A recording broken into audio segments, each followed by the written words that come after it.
ایک یہ کہتے ہیں کہ بھائی نے پوچھا کہ اگر کسی نے غسل کیا لیکن وضو بعد میں نہیں کیا تو کیا اس سے نماز ادا ہو جائے گی؟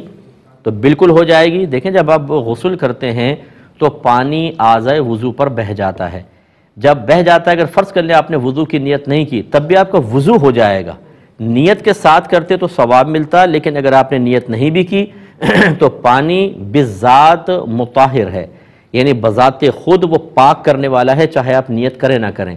بالکل ایسے سمجھ لیں جیسے آگ جل رہی ہو تو آگ بذات جلانے والی ہے، اب آپ ہاتھ ڈالیں اور یہ کہیں میرا ارادہ نہیں ہے، میری نیت نہیں ہے جلنے کی، ہاتھ ڈالیں گے وہ جلائے گی۔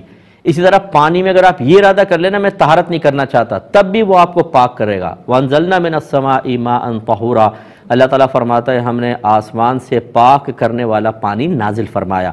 تو جب کوئی غسل کرتا ہے نیت ہو نہ ہو اس کو وضو بھی ساتھ ہو جاتا ہے، جب ہو جاتا ہے تو وہ اسی سے نماز بھی ادا کر سکتا ہے، لیکن اگر وضو کی نیت نہیں کی ہوگی ثواب نہیں ملے گا، وضو ہو جائے گا۔